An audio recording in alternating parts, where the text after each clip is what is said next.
Assalamualaikum, permisi Bu. Waalaikumsalam. Oh ya, silakan masuk. Silakan duduk. Iya Bu, terima kasih. Hehehe. Fir, gimana kabarnya? Tidak cukup baik Bu. Ada apa, Fir? Begini. Oke, Vina tidak perlu takut atau ragu untuk mengungkapkan apa yang Vina rasakan karena Ibu di sini sebagai konselor yang akan membantu masalah Vina dalam menghadapi kesulitan apapun, termasuk kesulitan dalam pengambilan keputusan. Oh iya Bu. Oke, lalu coba sekarang Vina katakan apa sih atau Vina ungkapkan apa sih sebenarnya peran konseli dan konselor dalam proses konseling itu? Menurut saya, konselor itu tugasnya menyelesaikan masalah yang dihadapi oleh para siswa. Oke, nah iya, konselor itu adalah sebagai fasilitator dalam proses konseling ya, Vin. Jadi intinya begini, Vina yang mengambil keputusan, Ibu hanya membantu Vina untuk menemukan jalan keluarnya saja.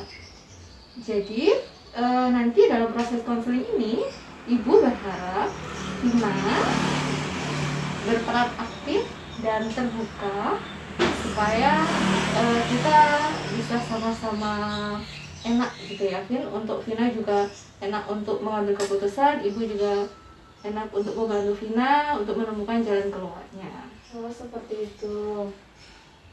Oke, nah sebelum kita bahas nih permasalahan Vina atau yang Vina rasakan saat ini, kira-kira nanti untuk proses konselingnya berapa menit, Vin? Kira-kira 30 menit saya rasa sudah cukup Bu. Oke, 30 menit sudah cukup? Iya, menurut saya. Oke.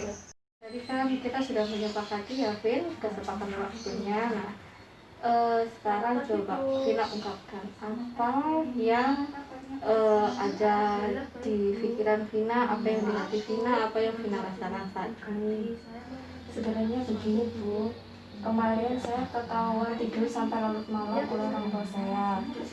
Saya sangat merasa takut karena dimarahi oleh orang tua saya.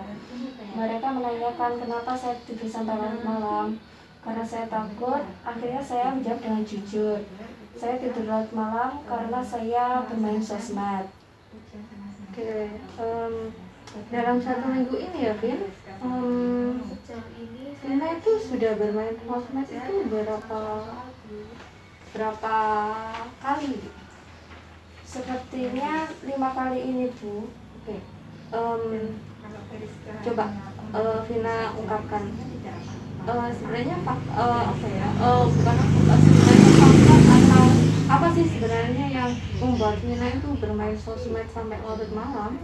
Saya merasa bosan karena mulai dari jam 7 pagi saya harus belajar dan tidak bisa keluar rumah.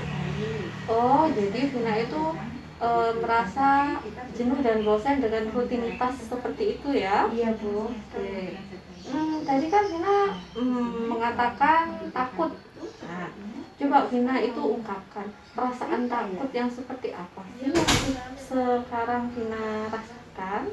Saya merasa takut karena saya merasa tertekan akan hal ini Bu. Saya mengerjakan tugas terus dan tidak bisa keluar rumah, sangat jenuh dan bosan. Oke, sekarang coba Vina ungkapkan perasaan Vina dari peristiwa itu tuh seperti apa, Vin? Saya sangat merasa takut, saya sangat tertekan dan saya ingin lari dari masalah ini. Vina merasa takut, tertekan karena Vina takut kehilangan perhatian dan kasih sayang dari orang tua. Iya Bu. Oke, ya. Oke, Ibu mengerti, Ibu paham perasaan Vina. Tampaknya apa yang Vina ungkapkan itu merupakan gambaran perasaan Vina yang wah biasa takut dan tertekan karena takut perhatian dan kehilangan perhatian dan kasih sayang dari orang tua ya, Vin ya. Iya Bu. Nah, sekarang coba ya Vina ungkapkan. Apa yang Vina rasakan itu kepada orang tua Vina? Saya bingung bagaimana cara mengungkapkan perasaan saya ini, Bu. Oke, sekarang Vina anggap ini studi ya. Ini adalah orang tua Vina. Ayah, Ibu, tahu tidak? Saya sangat bosan, saya sangat jenuh. Bahwa saya sangat bosan belajar daring. Saya sangat jenuh hanya mengerjakan tugas tanpa boleh keluar rumah. Bermain sosmed itu hiburan dan kejenuhan belajar saya. Oke, baiklah. Kita sudah tahu ya bagaimana jenuh dan bosannya Vina pada saat pembelajaran daring. Tetapi di sini masalahnya bukan itu, tapi perilaku atau sikap Vina yang bermain sosmed sampai larut malam. Iya, Bu, kalau mengingat setiap hari harus belajar dari saya benar-benar bosan dan jenuh. Saya memang merasakan tindakan saya bermain sosmed sampai larut malam merupakan salah satu cara saya untuk menghilangkan rasa kejenuhan saya. Oke, ya, Ibu paham. Vina mungkin terbawa suasana ya dengan jenuh, bosan seperti itu. Nah, tetapi Vin, apakah dengan bermain sosmed sampai larut malam itu adalah itu merupakan bentuk bentuk dari pelampiasan Vina dengan kegiatan yang seperti itu? Iya, Bu, saya benar-benar menyadarinya. Ya, Ibu memaklumi Vina terbawa suasana. Vina bosan dengan kegiatan daring seperti ini.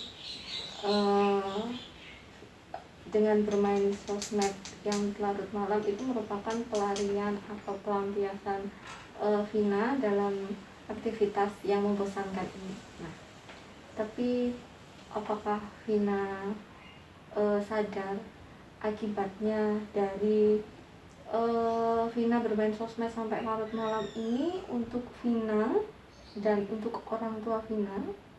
Ya, Bu, saya sangat menyadari bahwa ketika saya bermain sosmed, saya menjadi lupa untuk mengerjakan tugas-tugas sekolah, lupa membantu orang tua juga, sehingga hubungan saya antar orang tua itu menjadi renggang dan kayak tegang gitu, Bu.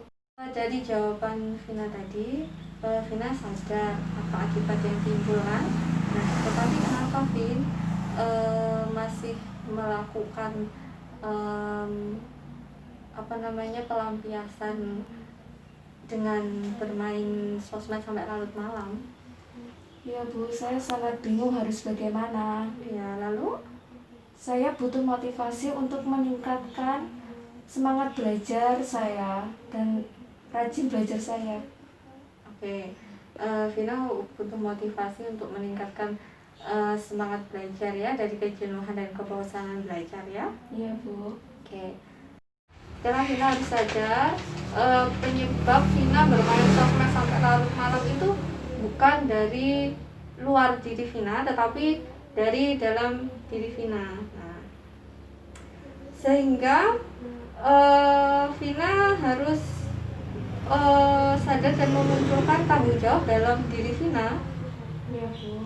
Oke, nah sekarang Ibu ingin Vina mengucapkan kalimat saya bertanggung jawab atas. Nah, itu nanti kalimat itu Vina teruskan sendiri dengan kata-kata Vina. Misalkan Vina bertanggung jawab atas apa gitu ya. Saya bertanggung jawab atas perbuatan saya bermain sosmed sampai larut malam, dan saya berjanji tidak akan mengulanginya lagi. Oke, Vin, sudah bagus. Ibu berharap apa yang kamu katakan itu kamu bisa menjalankan dengan sungguh-sungguh ya. Di sini, oh, oke, Vina sudah bagus ya tadi. Nah, di sini Ibu berharap kata-kata yang atau kalimat yang diucapkan Vina itu tadi selalu Vina ingat dan menjadi pegangan supaya Vina itu tidak lagi bermain sosmed sampai larut malam lagi. Paham? Iya Bu, paham. Oke, nah sekarang coba kira-kira apa sih Vin yang membuat Vina itu semangat dalam belajar? Biasanya saya mendengarkan musik, jalan-jalan sama teman-teman. Kalau enggak, saya biasanya menonton film. Oke, bagus. Vina sudah tahu ya apa yang membuat Vina untuk semangat belajar ya. Sudah tahu ya apa yang membuat Vina semangat belajar. Nah sekarang apa rencanamu biar Vina itu semangat dalam pembelajaran tadi? Saya akan mengatur jadwal ulang belajar saya, merencanakan jalan-jalan bersama teman saat pandemi berakhir, dan sesekali menonton film atau mendengarkan musik saat bosan belajar daring. Oke, bagus. Vina sudah tahu apa yang akan Vina lakukan. Vina sudah menemukan solusinya ya yang tepat untuk Vina dan Ibu rasa itu sangat bagus sekali, Vin. Tentu saja Bu, saya ingin lagi semangat untuk belajarnya. Bagus Vin, Ibu yakin juga itu terbaik untuk Vina dan Vina kan itu tahu ya apa yang terbaik untuk Vina. Baik Bu, saya senang sekali jika perencanaan saya ini berhasil dan saya berjanji agar tidak bosan untuk belajar lagi. Oke, Ibu sangat senang sekali dengan antusias yang Vina berikan dan keterbukaan yang Vina berikan juga ya. Oke, mungkin masih ada lagi yang ingin Vina ungkapkan? Saya rasa sudah cukup Bu. Oke, kalau begitu sebelum kita mengakhiri sesi konseling ini ya Vin, kita simpulkan dulu ya. Tadi Vina kan mengatakan kalau bermain sosmed sampai larut malam karena jenuh dan bosan ya, terus karena tidak bisa keluar rumah juga. Vina mempunyai jalan keluar dengan hal seperti itu, dengan cara biar bisa semangat belajar lagi tadi ya Vin ya. Kamu menentukan beberapa rencana yang rencananya itu mendengarkan musik atau menonton film ketika kamu sudah mulai bosan dalam belajar daring. Kemudian kamu merencanakan jalan-jalan setelah pandemi ini berakhir dan kamu juga akan mengatur waktu belajar kamu. Iya Bu, saya akan berusaha agar dalam proses belajar daring ini saya tidak merasa bosan, tidak merasa jenuh, sehingga saya bisa kembali bersemangat untuk menjalani belajar daring ini. Oke, Ibu senang sekali Vina. Setelah konseling ini ya Vin, kira-kira perasaan Vina itu bagaimana? Saya merasa sangat senang dan lega karena bisa menceritakan semua keluhan saya kepada Ibu. Terus juga saya berterima kasih pada Ibu karena sudah mendengarkan cerita saya. Oke Vin. Terus kemudian setelah konseling ini ya Vin, rencana apa sih yang akan kamu lakukan gitu? Lainnya dengan mengatur ulang jadwal belajar, terus merencanakan jalan-jalan bersama teman-teman saya setelah pandemi berakhir. Lalu saya akan mendengarkan musik atau film jika saya bosan. Oke, baiklah. Ibu berharap kamu bersungguh-sungguh dalam menjalankannya ya Vin ya. Terus karena ya waktu kita memang terbatas, jadi kita akhiri konseling ini. Nanti kalau Vina memang ada masalah atau keluhan atau apapun yang akan Vina ungkapkan, yang ingin Vina katakan, jangan sungkan-sungkan untuk datang ke sini mencari Ibu ya. Iya Bu, terima kasih atas bimbingan Ibu, atas saran-saran Ibu. Assalamualaikum Bu. Iya, sama-sama. Waalaikumsalam.